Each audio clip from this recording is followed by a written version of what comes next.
Buenas noches, muchas gracias. Buenas noches, Wyoming. Buenas noches, Gonzo, bienvenido.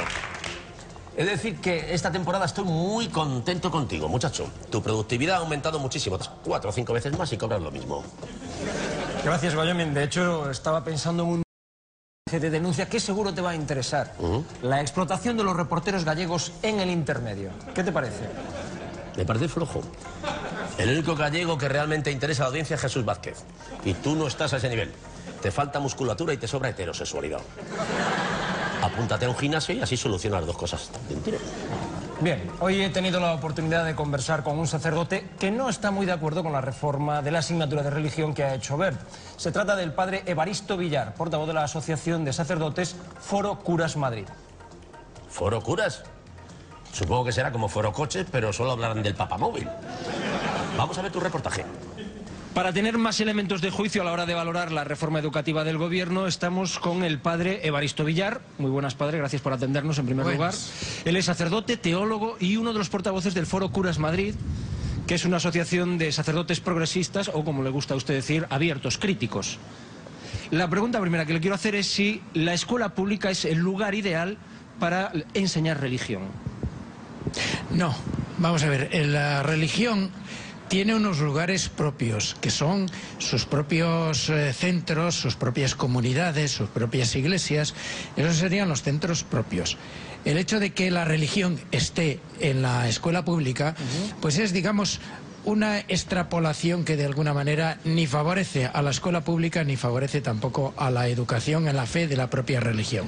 ¿Por qué dice eso, que no favorece ni a la escuela ni a la enseñanza de la religión? Porque en definitiva eso necesita un contexto, necesita un clima, necesita un lugar muy concreto, donde todo el mundo va porque quiere, no va obligado. Y en la escuela pública, pues cuando se te pone como una asignatura, como algo que tienes que aprender, la cosa es distinta. ¿La alternativa cuál es? Enseñar todas las religiones que se puedan practicar en España, el cristianismo, el judaísmo, el islam, lo contrario, dar clases o sacar la enseñanza de la religión de la escuela. Yo personalmente, por ejemplo, estoy de acuerdo en que haya un estudio de las religiones, pero no solamente de las religiones, sino digamos de otras cosmovisiones, de otros puntos de formas de creer, de creencias, etcétera, como un proceso histórico que se ha dado y que han influenciado mucho en la historia de la humanidad y siguen influenciando, ¿no? Y que nos sirven para entender muchos de los aspectos de la cultura actual. La religión como catequesis, como formación en la fe, no debería de estar dentro de la escuela pública, y eso hoy por hoy está y tiene una base, digamos, una base estatutaria y tiene una base constitucional. ¿Y en la escuela pública también se forma para favorecer la creencia?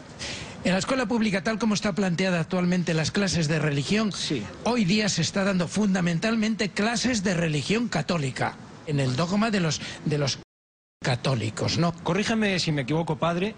En la escuela pública española es la Iglesia la que elige a los profesores de religión, pero es el Estado el que les paga. ¿Eso es cierto? Eso es cierto e injusto. Y la pregunta es, ¿y es discriminatorio hacia los otros profesores? Mira, yo he estado dando clases en un instituto. No he dado clases de religión, he dado de otra materia, ¿verdad? ¿De qué da usted clase? Clases de música. Perfecto. Entonces yo ahí veía que el profesor de religión no tiene exactamente el mismo estatus que tiene un profesor de las otras asignaturas. Ahí se llega por un título que como mínimo tiene que ser una licenciatura, y se llega por unas oposiciones. El profesor de religión no tiene este mismo recorrido, es decir, lo elige el delegado episcopal de enseñanza con la anuencia del obispo.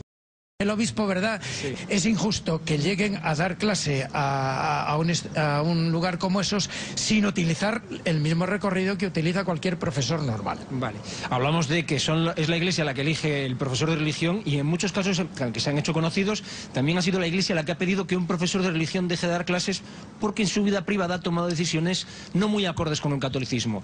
¿Eso también es injusto? Eso no solamente es injusto, bueno, es que no se debería de dar, ¿no? Si es el obispo el que te nombra nombra, el obispo es el que te... En un momento, si tú no apoyas sus posturas, evidentemente te vas a resultar muy incómodo el continuar en ese puesto. Yo tengo conocimiento y experiencia de algunos que, no estando de acuerdo con todo eso, tenían que callarse porque decían, es el pan de mis hijos.